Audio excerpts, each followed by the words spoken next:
All right, let's go. Let's get it in. Another episode of the Financial Life Podcast. And today I have a bit of a mix. I was in a bit of a conflict. I didn't know how to do this as a Military Monday episode or a Winchester Wednesday episode. So we'll say Winchester Wednesday, but I'm a mix in Military Monday because you know why? Because I can, and that's what I do. It's my podcast, my rules, my life. Why the hell not? So, anyways, in this episode, it's a mix of Winchester Wednesday and Military Monday with special guests here. I'll get to them in a bit, but first, as you all know, I got to do my shameless plug. This episode is sponsored by the Born to Risk book. I'm one of the co-authors of the book. My chapter is chapter 39. If you'd like a copy of that book, please reach out to me. That's also been produced and owned. And then some of you may know, some of you may not know. I help people out with a little bit of financial literacy, some life coaching, and a little bit of credit and all that fun stuff. And if you'd like help with any of that, you can book a call with me by going to speakwithmatt.info. Again, speakwithmatt.info. No need to put in the triple W. It won't work. So speakwithmatt.info. And that being said, I'd like to bring on my guest. I'm about to butcher your name. Okay. I That's know. right. I'll correct you when you do. I got someone I've known for a couple years. It's been a couple years now, right? Have you known each Couple other? years now. Yeah, Yeah. yeah. Of course, I first met you here in Winchester. It was at one of the chamber meetings a while ago. I think was it the summertime? Yeah, it was summertime at one of the business after hours. Yeah, and then since then, that started your curse of always winning the raffle every time you went. I'm Those you lucky. don't know. That's all right though. Yeah, those you don't know, it's Derek, by butcher your name. Sorry. Our local chamber likes to use raffles at the end of the meetings that they host once a month. He always tends to win them like 100% of the time, if not 99% of the time you do it. And the thing is, it's funny because you'll be talking to somebody else, and I'll be like, "Hey man, you won?" You'll be like, oh, "Damn it, I won again." So I'll tell you what the secret is. The secret is you got to get you a nice thick card, right? Yeah, Like it catches the eye too. So it's a black and gold card. Everything that I do there you black. go. So that's the thing about it. And you know Yep. what? For everybody that's listening, my name it's pretty easy to say. It's Dedrick, like dead, Dedrick. like Yeah, I keep forgetting to pronounce it. I'm sorry. Yeah, Dedrick. Dedrick. There all we go. good. Hey, but listen, I've only been used to hearing my first name for the past 2 years now. So You're everything used to it. Brooks. That's it. It's the way There it you is. go. Yeah, Cool, man. So Dedrick, bro, you served in the Marines, right? that's right. That's right. Yeah. How long and what made you join the Marine Corps? Unlike, the other branches and stuff. What was your story with that? Ah man. So I did 20 years in 4 days. You got to make sure you count those 4 days because Because it counts. because if you don't get them 20 years, you don't get your pension. So I Right. did 20 years in 4 days. I joined in 2002. So February of 2002. So as tomorrow is 9/11, that was one of the things that kind of shaped me for joining the Marine Corps. Not the majority of the reason, but it was one of the things that shaped. So in 2001, I graduated high school. I went to college because that's what everybody tells you have to do, and I absolutely hated it. So I'm from Texas. I went to Prairie View A&M University for about, like I said, that year. 9/11 happened, and then my older sister, was in the Air Force, and she was like, "Hey, I'm getting deployed. I need somebody to watch my kid." So I said, "Cool, no problem." I left from school, went to Bossier City, Louisiana, to go take care of my niece, and then around January timeframe, I was like, "Well, I should probably go back to school." Yeah. So school. And then my twin brother, I also have a twin brother. Oh, okay. Yeah, he stayed in school, and he was like, when I got back to school, he was like, "Hey, I joined the Marine Corps," and I was like, "What the hell is that?" He's like, "It's the military," and I was like, "Bro, do you not just remember what just happened like a few months ago? Like these planes just flew into whatever." Yeah. And well, listen, check this out. You're a broke college student.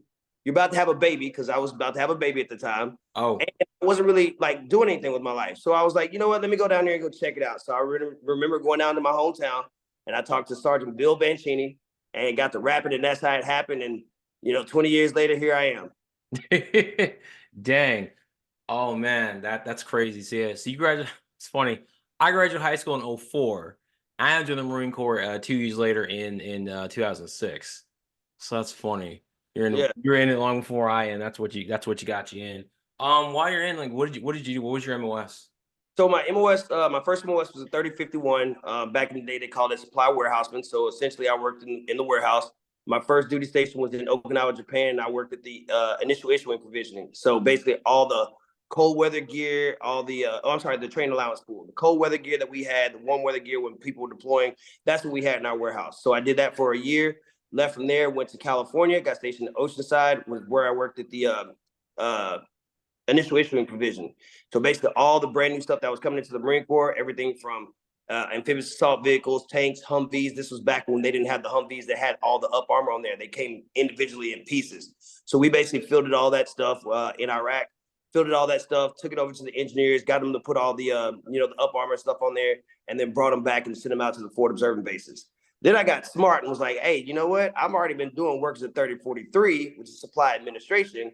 They get promoted a lot faster. Let me just go and do a lat move, jump over to that. Right. So I lat moved to a 3043. My first duty station there was in Texas, which is great because it was like 3 hours from home. You perfect. I know. I already know where I am. I ain't got to worry about no shit. I was in there. You know what I'm saying? I was 3 hours from home. I was in there. So I worked at the 8th District headquarters. So again, the Marine Corps has, recruiting regions, districts, all the way down, right? So I worked at the district headquarters. So we covered Texas, Oklahoma, Arizona, New Mexico, and a little part of Colorado. So I was the supply clerk for that, doing all the things that recruiters need. Then I was like, man, this is an easy job. Like, recruiting is not hard. These dudes come up here winning these crazy awards and stuff like that we got to go by. I was like, I can do this. So I did. I volunteered for recruiting duty. So then I became an 8411. I moved right from Fort Worth, Texas to Mansfield, Texas. And I had a lot of success on recruiting duty. So essentially so if you think about the way the Marine Corps is broken down, you got Eastern Recruiting Region and Western Recruiting Region split by the Mississippi River. I was the 2011 Western Recruiting Region Recruiter of the Year. So basically, I was the best recruiter west of the Mississippi River. I competed for Recruiter of the Nation. Subsequently, I came in second place, but that's okay. That's funny. Left from there, went to back out to California as a staff sergeant. I was the supply chief over at First Anglico, Air Naval Gunfire Liaison Company. During that time, I deployed to Afghanistan for about 6 months. I came back, and then I got promoted to E7, gunnery sergeant, and then they stuck me back into another recruiting command. So now, instead of being at the district headquarters, I'm at the recruiting level. So at that particular place, I was the logistics chief, facilities chief, the physical chief, the training chief, the equal opportunity, the SACO. I mean, I had every job known to man. We had 35 facilities across 12,000 square miles. 75 vehicles, about 95 recruiters on the in the streets, and about 15 people on the support staff. So basically, we covered everything. So I did that for about 2 years, and again had that itch to go back on recruiting duty. So I volunteered to go back on recruiting duty again. This time they put me in Hartford, Connecticut as a station commander. I had aspirations of becoming an 8412, which is a career recruiter, but they selected me in my own MOS. So I was like, all right, peace out, I'm gone. So then I left from there and I went down to Albany, Georgia, and that's where I finished up my career before I came out to Virginia on the DOD SkillBridge program. That's right. Yeah, so you're like the recruiter of the entire Marine Corps history. I swear to God, I know that about you. That's funny. Want to know about me? I'm gonna give them the whole lineage. You know what I mean? Yeah, the whole thing. Wow, all that recruiting. Oh, I'm about to ask you this. So did you go in the same time as your twin brother in the boot camp? Yeah. So you got fucked up, didn't you? Oh yeah, yeah. They were like, oh shit, we got twins. Yeah. You got it. Exactly. So I mean, I went to boot camp. We went to boot camp in May 27, 2002. There were 100 people in our platoon. There was 4 black people. So you couldn't really miss us. And 2 of us looked alike. So you couldn't miss us. So it's like sticking out like shit. You're like I just he got in trouble. And it was a rough 3 months. We'll just say that. It was a rough 3 months. Oh God. I can only imagine the shit. Yeah. So 3 months. You're like, you probably been like, I hate you too, but fuck you. Hey, but you know what's crazy though? So you remember, okay, so when you joined in 06, you had the digital camouflage utilities, right? Yeah. Okay, so here's where my mind was all thrown off. When you go to the Crucible. So in California, you have to go to Camp Pendleton to go do the Crucible and all that stuff, the rifle range and everything like that, because MCRV San Diego doesn't have a rifle range and everything. So when we went to the Crucible, we came back, we earned our EGA. It was like, oh, I'm a Marine now. We came back, we had the tricolor camis. Yeah. Then when we came back, the digital camis, the ones that we now have now, that's what everybody was in rotation. So we had the black boots, we had all that stuff. So when I got back, I was like, oh, is this what it's like to be a Marine? You change, you metamorphose like that? Like, this is dope, Phasing those out. What are you, like a Pokemon now? Like, what are you like? Oh, yeah, shit. I didn't know. I was like, man, I feel different. I'm a Marine now, Yeah. That's funny. Yeah, yeah. When I got in, they already had the digital cameras and shit. And that was cool, but it's funny. Yeah. So yeah, you're a Hollywood Marine. I was in because me born and raised Marine. I went to Paris Island. That Yes, was sir. fun. It Yeah. still sucks either way, but it's just like, but you had the twin experience. God, we Yeah. didn't have any twins in my platoon, but they would always ask, like, are any twins here? And I was like, thank God I'm not, because they'd be like, your Yeah.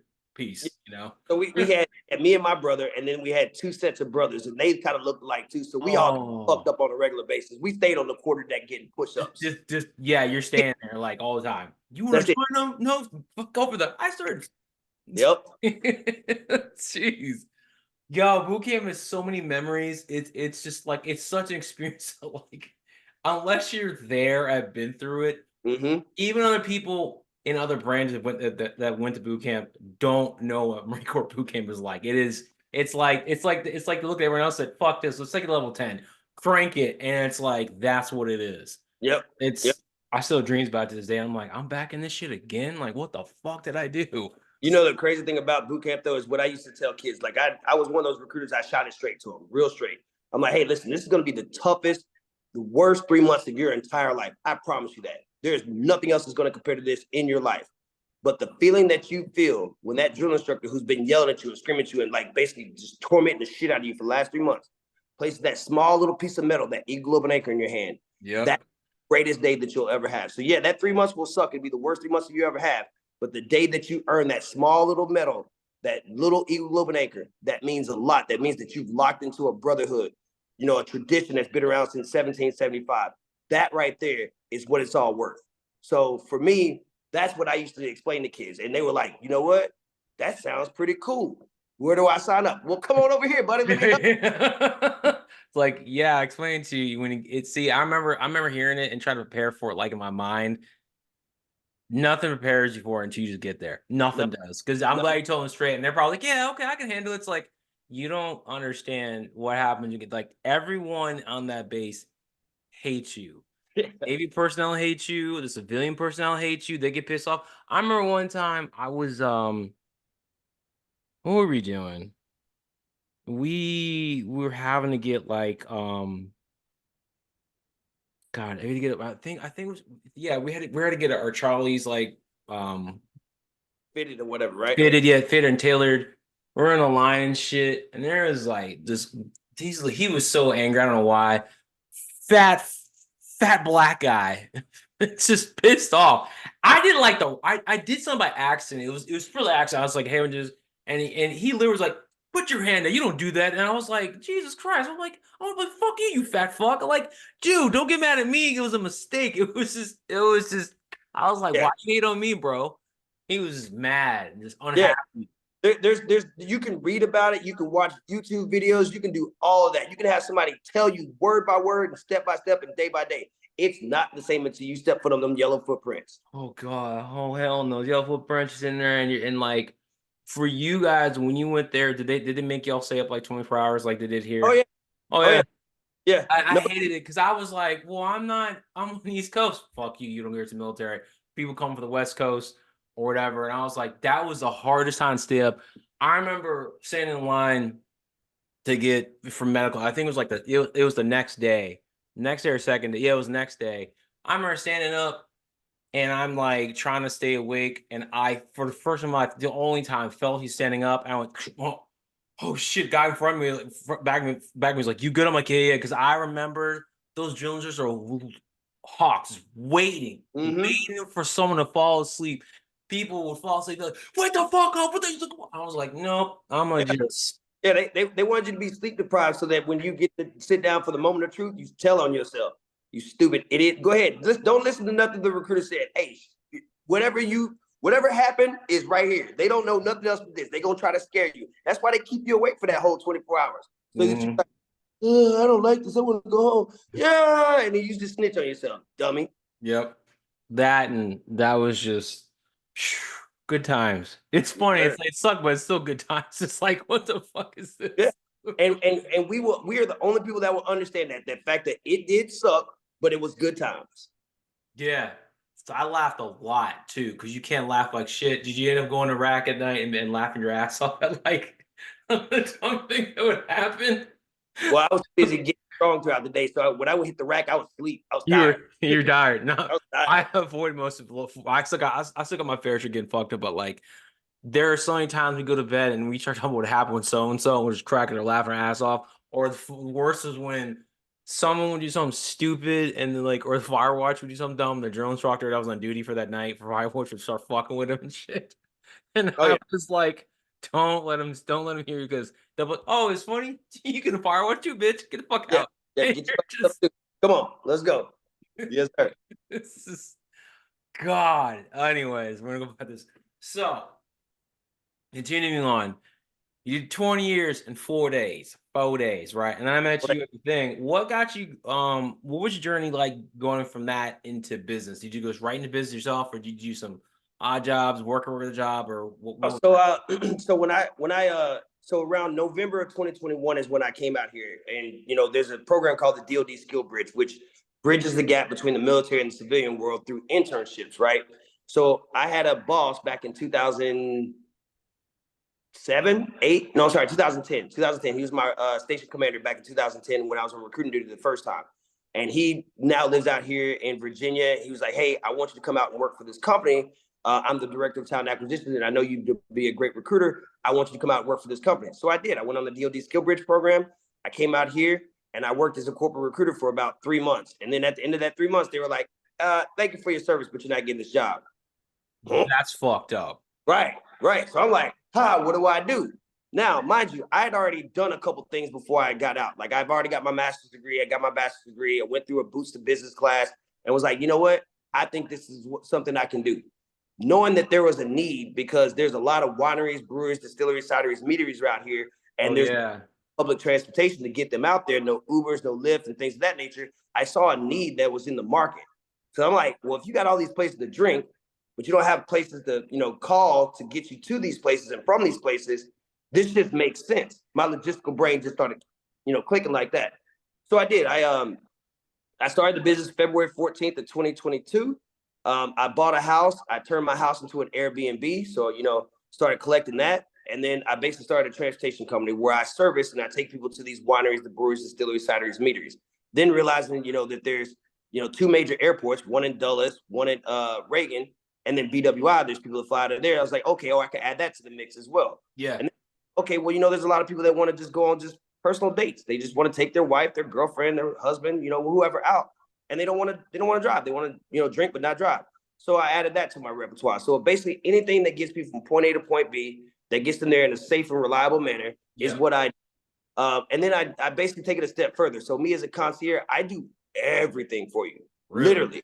You call me up and you say, hey, listen, I want to go to wineries. I want to go to brewery. I want to go with 7 of my friends. Cool. I'll basically ask you a bunch of questions as far as what you like, what you're looking for, so on and so forth. And then I build that itinerary based off of what you want, give you the price for it and say, hey, listen, if this is what you want to do, here's your itinerary. Let's rock and roll. And then I basically travel you and I set up everything for you. Like one-stop shop. Nice. So I like that. I started, I worked a couple of odd jobs in between. Like I worked at a winery for about a year, to where I met a lot of people. That was a good way to, segment to promote my business and stuff like that. I mean, hey, I take people on wine tours. Why not work at a winery, right? Makes sense. During that time, I got my WSET 2, which WSET is Wine Spirit Education Trust. So basically, WSET 4, you're a sommelier. So basically, I'm kind of like a junior sommelier. So I got my WSET 2. I also worked at the Inn in Little Washington as a sales and reservation supervisor for a little bit, but then I was like, well, I don't think this is really my speed. So let me go ahead and just bow out of that. But, I still made a lot of great connections there. I still service that area to pick people up and take them to the Inn or to the, Blue Rock or anything of that nature. But yeah, I mean, those are kind of the things that I've been doing, like I said, with the business and then outside the business as well. Nice. That's smart. You come in here because, like, yeah, when I first got here 6 years ago, I was like, because I'm going from Montgomery County, Maryland, or Gaithersburg, Maryland, but the DC bubble in an area where public transportation is on point. You have the buses, the metro, like you can be in Virginia, Maryland, DC, and you can get in all 3 states pretty much on the metro by itself. That's Right. pretty cool. Then you come here and it's like, well, there's a little Winchester Transit. Is Yep. that it? That's all you got. even got that. We had 2 cab companies here, and I think there's one now. So I Oh, mean, there's one now. I think there's one. I don't know what happened to the other one, but There's a Latino one. I live like literally. I'm down the street. I can walk to it, like walk to it. So that's yeah. So and then now there's a new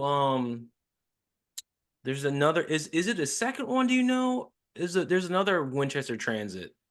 Or is it a you know, second one or is it a different one? The I'm same. not even because it's public transportation, and I don't like public transportation.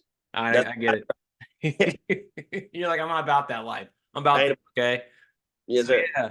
No, I remember you telling me that's what you do because you were telling me some people like they need to go to the airport and you could be pick them up at like 3 in the morning or something crazy. I was like, that's extra money. It's like Yeah, they charge it you is. extra. It is. Oh, dang. Who's been, if you can say like one of your craziest pickups, like to drive around? Ooh, Matt, you tapped into something right now. Yeah, there we go. I've already said in the next 2 years or the next year and a half, I'm gonna write a book. It's gonna be called Confessions of a Concierge. So if y'all out there, don't steal it. Be on the lookout for it. And That's gonna be a good book to read. I'll be like, they said what to you? You're like, yeah. So I'll give you one example. Okay, so again, I drink, right? I pick you up. You do whatever you do, right? You drink, all that stuff like that. Cool, great. Some of the conversations you can't help but to overhear. So I'm still driving driving. I'm focused on the road. Yep. There's 2 couples in the back, and I don't know what kind of stuff that they engage in, but I think that they was but hey, wait, while in the car, while you were driving? not doing nothing. But I mean, the conversation is flowing back and forth about this husband and this wife, this husband, that wife, and what. Hey, you know what? That's your lifestyle. Do what you do, baby. You know what I mean? But that's a small snippet I'm gonna give you right there. I ain't gonna give you the whole thing because that way you gotta stick around for the book. Right, you got by the book. Yeah. But I've picked up. I mean, it's some crazy stories out there between picking up people that are just regular Joe schmoes. I picked up doctors, lawyers. I think I picked up a senator one time. Like I've driven a lot of different people that do a lot of different things. People that work in technology, people that work, just in the fields. I mean, it's a lot of different people that I've done because I mean, I think I looked at my numbers last week. I've done just this year probably 625, trips to the airport. So when you think about that, I mean, that's a lot of different people that are in your vehicle, a lot of different stories, a lot of different conversations that are had. And I enjoy it because it's just one of those things where it's like, I don't know you and you don't know me, but we can get to know each other through this hour and a half ride. Yeah. 600 rides. Yeah. To airport everywhere. You're gonna hear some shit. I Yeah, bet you've heard stuff. You're like, I don't want to pay attention to this right now. Hey, y'all want to hear some music? Turn that sucker up. Like, yeah. It's always on like smooth jazz or what I'm saying. Yeah, some general concern. Like, start there because you don't know. You won't be like, you don't roll playing DMX and you're like, oh, sorry, it's not that type of crowd. Yeah, like that crowd. Yeah. But I mean, one of the things that I say to myself is that not necessarily with the airport transportation, but with the wine tours, right? So the way I measure my success, so some of the ways I measure my success, it's not about how much dollars and cents that I've made. Yeah. But I can say that everybody that I've taken on a wine tour, I've saved a life that day.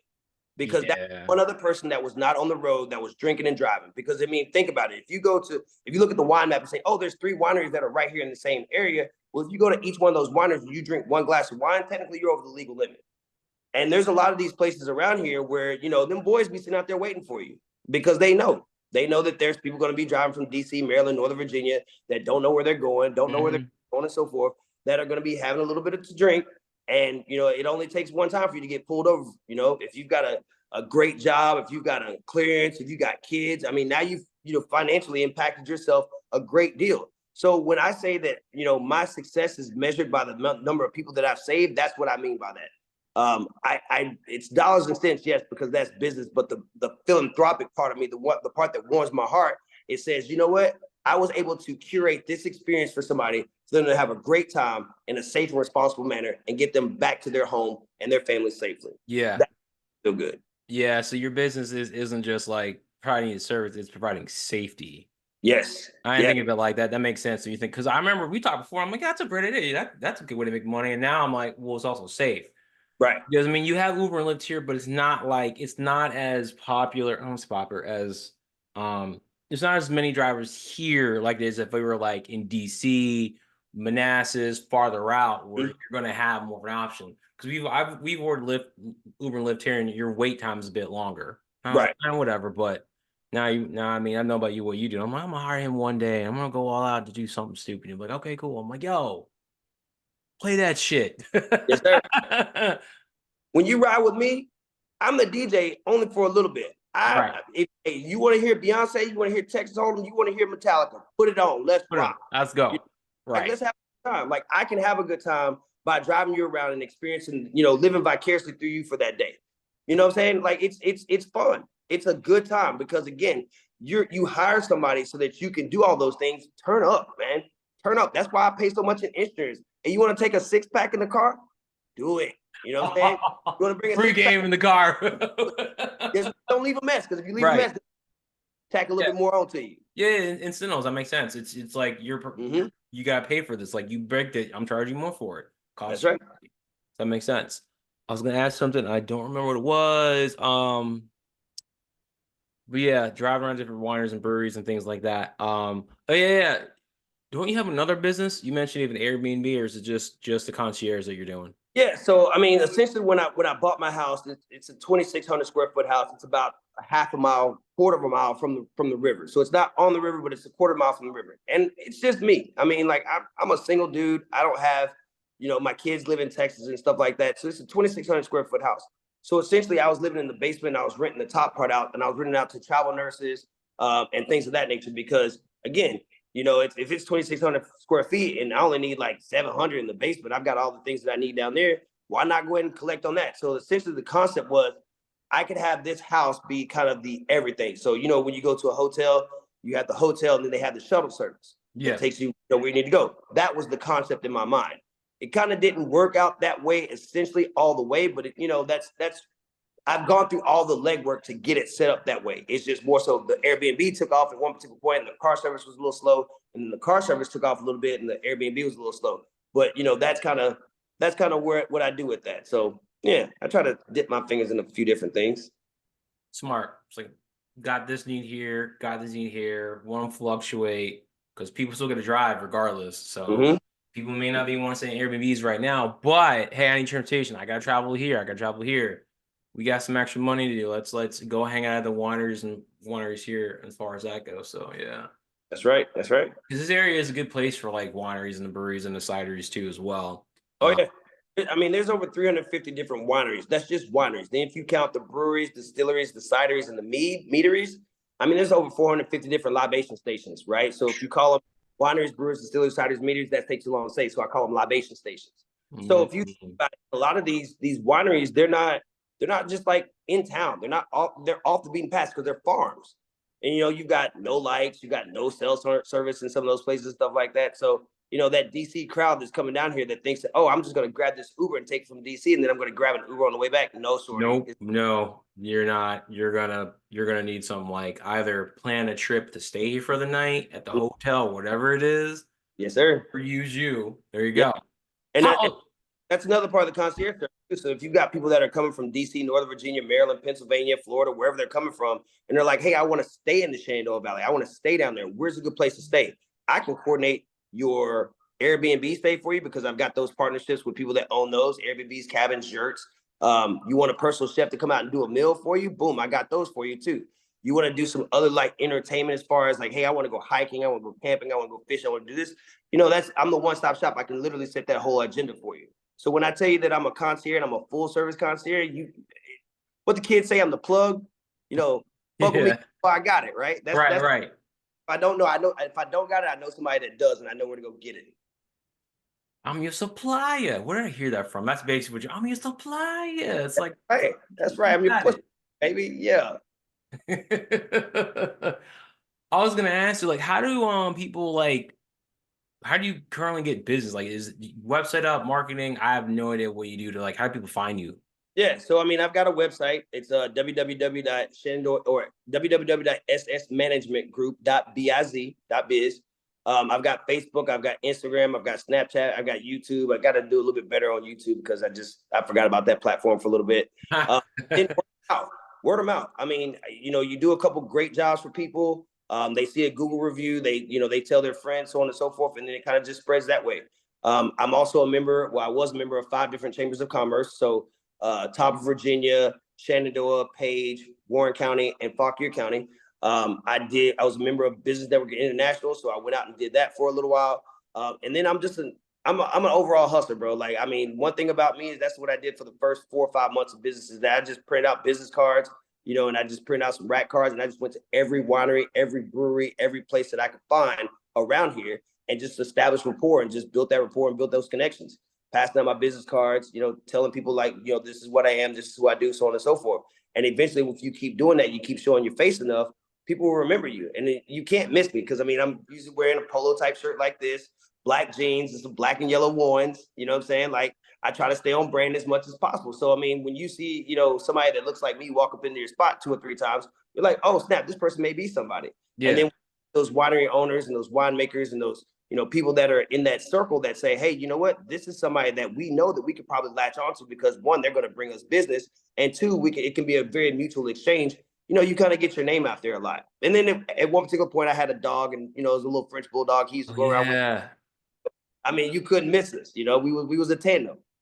Yeah, I remember your dog. He was funny because he was always like getting attention. He asked for it too. And I was like, oh shit, that's your dog. Nice. Yeah.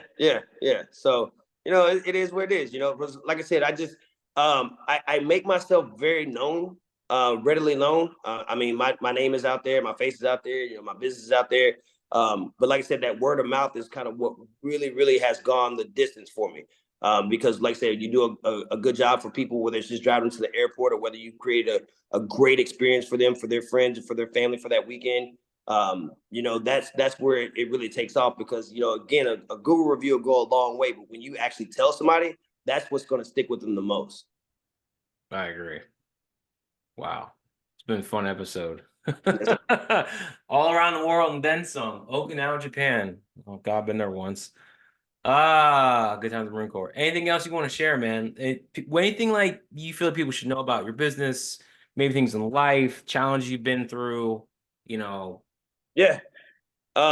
So I will say this, as a retired Marine, we go through our struggles, right? So we go through the ups and downs of life, and life has not always been easy for me. I mean, there's been a lot of trauma that's happened in my life, that I couldn't control. But you just have to remember to just keep going, right? So no matter how hard it gets, no matter how bleak it looks, no matter what the circumstance is, you have to tell yourself, hey, you know what? I'm worthy. I'm worth it. Life is worth living. And you know what? You just got to get up every day and just keep fighting. You just got to be resilient every fucking day, right? So it's like marking time, right? Just 1 foot up, 1 foot up, 1 foot up, 1 foot up, right? So sometimes you mark time, sometimes you actually march.